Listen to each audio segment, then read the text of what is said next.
So on our Sunday mornings throughout lockdown, I've been reflecting from time to time on the lives of some of God's people in scripture and in history who experienced lockdown in various forms, and looking at how they found God during that time, or how God found them during that time, probably.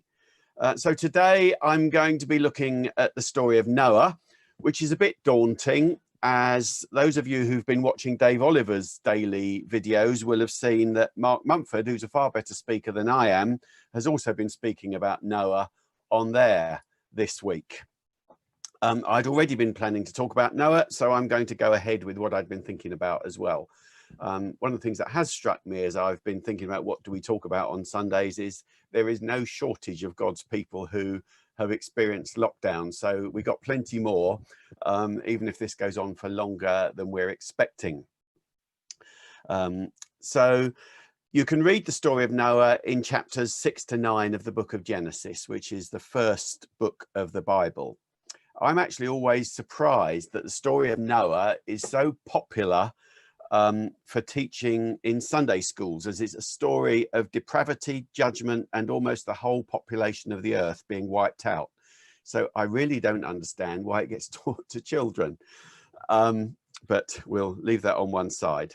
So if you're not familiar with Noah, apart from the animals and the ark, it goes a bit like this. So God has seen the corruption and violence in the earth, and he warns Noah that he's about to, that he's going to destroy it by sending a flood.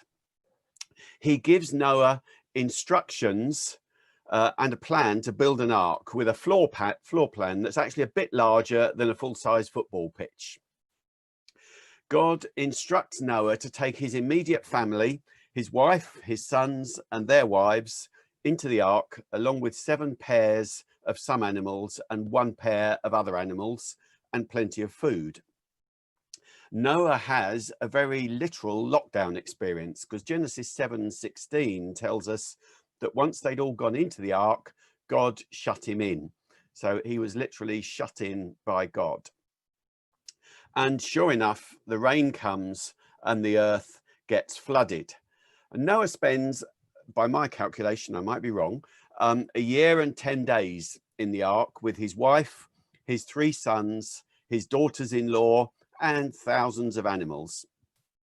And at the end of that year and 10 days, they emerge from the ark in what is effectively an act of new creation. God promises never to flood the earth in such a way again. And Noah and his family are given much the same mandate as Adam and Eve had been given much earlier in the book of Genesis. Now, that's a brief summary of what happened, but I'm going to turn to this episode in the light of lockdown to see what God might have to say to us. So I'm going to make a few points about the narrative. Actually, there are 4 points. So for those of you who count down preachers, there are 4 points. And then I'm going to seek to draw out some of the things that I think God would say to us in our own lockdown experience. And the first of these has to do with control. The first thing I noticed in this narrative when I read it in lockdown is that the ark was a very frustrating vessel to be in. It had no sails, it had no engine, it had no rudder, and apparently only 1 window.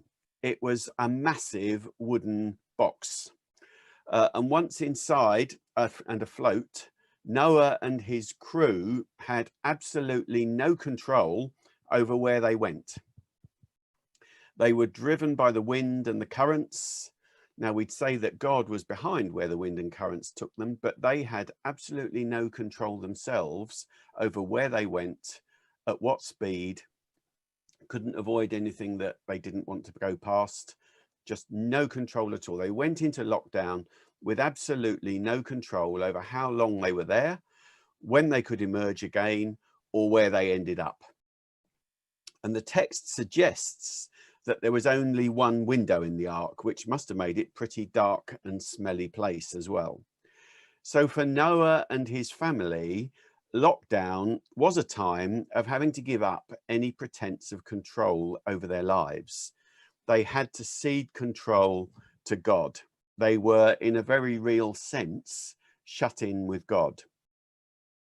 And I think for us, lockdown is a time of having to give up any pretense of control over our lives, and of learning to live with the idea of trusting God for what happens to us, when it happens, and where we end up. That whole thing of not being able to control direction is very frustrating for those of us who are leaders in the church, or for those who are leaders in business, because we spend all our time thinking about where we're going, where we're heading, what we're going to do next. And actually, I mean, I've sat down and tried to work out where we go next as a church the last few weeks, and there are too many variables to be able to plan any of that at the moment. We're having to learn to say, Lord, it's over to you here. It's up to you what happens. So control is the first thing. Noah experiences a loss of control, just as we experience and have experienced over these last weeks, a loss of control. The second thing that struck me about this existence in the ark is just how mundane and how pressured it was. I have no doubt that Noah started out quite excited about how well the ark, finding out how well the ark would do once he'd built it. I occasionally make things, and I really like seeing how they work once you actually start using them. I suspect Noah was running around the ark in the early days, just checking that everything was okay, there were no leaks, that it was stable, and all those kinds of things, and maybe doing a few repairs. He was probably quite excited about an exciting new development as well. He was probably quite excited about some time alone with his family, and perhaps quite excited about the opportunity to rest from the frenetic DIY activity of the previous months. Those of you who do woodwork can imagine building something out of wood that is the size of a football pitch. It's, that wasn't a 5-minute job. I've been trying to build a small play pirate ship for Theo, and that took me a lot longer than I thought. So building something aside, and that was with power tools that Noah didn't have. But I suspect all of that excitement and any anticipation wore a bit thin after a while, because Noah had to muck out and feed thousands of animals every day. He also had to spend a year cooped up with 3 daughters-in-law whose entire families had been wiped out. I'm sure he also faced accusations from his family about the mess he's got them into. I can just imagine him, Noah, here's another fine mess you got me into, not quite like Laurel and Hardy. Although probably what they forgot was that his obedience to God had also saved them from certain death. And towards the end, he probably had to think a bit about whether they had enough food to survive. If I had an ark full of animals and I was running short of food, I'd be getting a bit concerned, because I know what happens to lions when you don't feed them. They choose their dinner elsewhere, don't they? And apart from all of that, what about the smell? The smell of thousands of animals cooped up in that place with one window, by my reading, must have got pretty unbearable at times. So for Noah and his family, this lockdown experience was one of a very mundane existence, as well as being in a very pressured environment. Even for the daughters-in-law, I can imagine being cooped up with your in-laws for a year.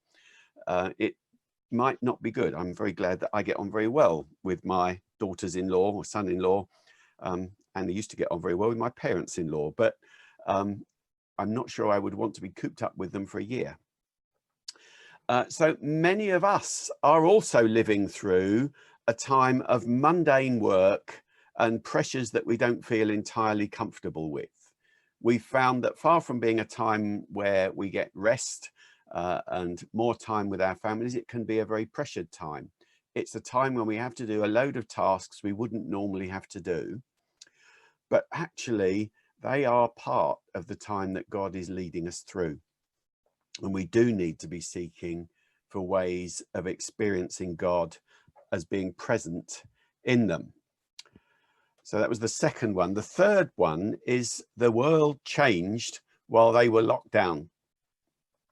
While Noah and his family and all the animals were locked in the ark, the world that they'd known disappeared completely. The people they'd known were all gone. The villages, the markets, the economy, the social connections, the system of government, all gone. They probably ended up, and I don't want to get into a debate about this, but they probably ended up hundreds of miles from where they first started, in a place completely unfamiliar to them. And please, I don't need people to send me links afterwards telling me precisely where they ended up or anything like that. I know all about them. But to me, that's not the main point of the message of Noah. They end up somewhere completely unfamiliar.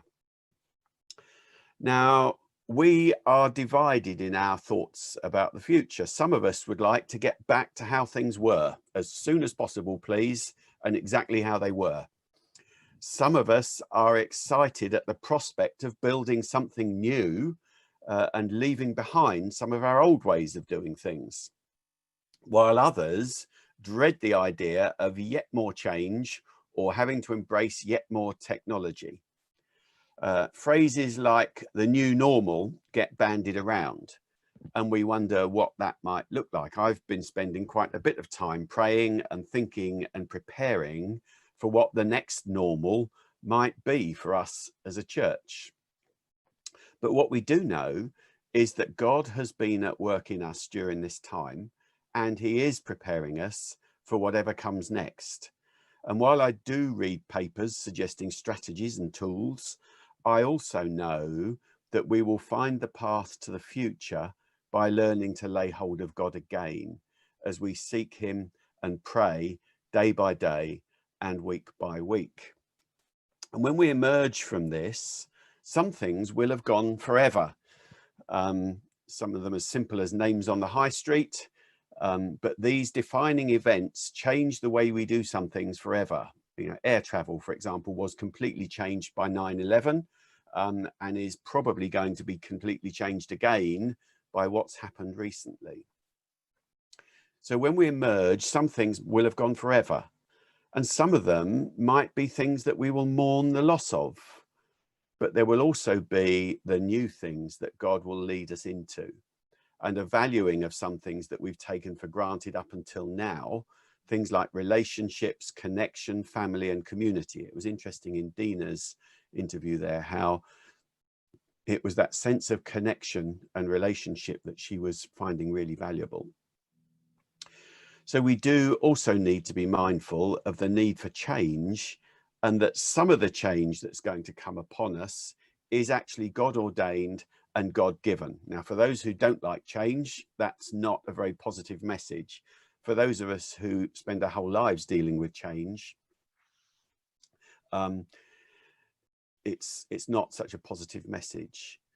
But we are going to face change coming out of all of this. And some of that change is God ordained and God given. But we do also need to be discerning about what's thrust on us that might not be godly as well. It's very easy in this situation to start adopting all sorts of new things completely uncritically without discerning, is this what God's doing? Or is this just my bright idea? Or is it something more sinister than that? So that's the third thing. So far we've had three things. The first was a loss of control. The second was this mundane and pressured existence. The third was that the world changed while they were locked down. And for us, the world is changing while we're locked down. And the fourth I've put is God remembered Noah. I'm just about to put something on the screen, hopefully, if my share screen button will, there we are. And it will look completely blank to start with, so please forgive me. So this story of Noah in scripture is very carefully structured. It's structured as what's called a chiasm. So it has a kind of mirror structure or symmetrical structure. So you'll see It begins with reference to Noah's sons, and it ends with a reference to Noah's sons. We then have them entering the ark, and then the mirror image of that is leaving the ark. There's the period of 7 days, there's a period of 7 days, there's another period of 7 days, 7 days, 40 days, 40 days, and so on. And this is a structure that's called a chiasm. It's probably something left over from when this story was passed on orally before it was written down. But the focal point of this chiasm is this, whoops, sorry about that, is this point here where it says that God remembered Noah. Sorry, I clicked the wrong button there and unshared. Won't share it again because I think I've made the point. But for me, so that the focal point of this whole narrative of Noah comes in Genesis 8 verse 1. And it's the most wonderful verse in the whole Noah narrative. It says, but God remembered Noah. And that's just, I find that a fantastic phrase. It doesn't mean that God had forgotten Noah. What this verse is not saying is that one day God said, oh, I forgot all about Noah floating around on the water. That's not what it's saying. What it is saying is that God brought Noah to mind. He hadn't forgotten him in the same way that you and I haven't forgotten our childhood, and sometimes we remember our childhood. He certainly hadn't forgotten about Noah and suddenly remembered him, because after all, he only had 8 human beings to think about now. What it does mean is that he thought, he brought Noah to mind and he resolved to do something. And in the midst of all that is going on, God remembers us. For me, that's the fundamentally important point of this narrative. I want to say, so God remembers me. The only ones I can see are Mike Watson, Rachel, Mike Field, Alan and Vicky and Julian and Valda here. But God remembers Mike. God remembers Rachel. God remembers the other Mike. God remembers Alan and Vicky. And God remembers Julian and Valda. And it might just be worth you right now saying, God remembers, and fill in your own name, because God remembers you. In the midst of all that's happened, God remembers you. He hasn't forgotten you. He remembers you, and he will act, and he will be faithful to what he's promised. And for me, this story of Noah, the crucial point of it is not about how they crammed all the animals in the ark, or whether they had enough food, or how many windows it has, or where they found it, or where it was, or whether there's a conspiracy to hide it. The important thing about this story of Noah is that God remembered Noah. God was faithful to his promises. So for me, that's the kind of the crux of this whole episode of Noah. That whole structure of chiasm points towards God remembering Noah as being the focal point of this story, God being faithful to his promises and his covenant. So for Noah and his family, lockdown was a time of having to give up any pretense of control over their lives. They had simply to recognize they had to cede control to God. And for us, we can kick and fight all that's going on at the moment. We can get angry about it, but we have to say, Lord, will you do your work in the midst of all of this? For Noah and his family, this lockdown experience was one of a very mundane and pressured existence in a very pressured and probably quite unpleasant environment by the end of it. And while they were in there, the world changed. And for us, the world is changing while we are locked down, or partially locked down as we are now. But for each of us, God remembers us. God remembers you, and God remembers me. And he is faithful to all that he's promised. And we live our lives in the light of what God has promised. And we give thanks that not only did he recreate effectively humanity at the end of the flood here, but that he later sent his son Jesus in order that you and I could enter into the life that God had promised. And if you don't know him, God remembers you, is the message I would like to finish on. God remembers you. And at that point, I'll hand back to Alistair.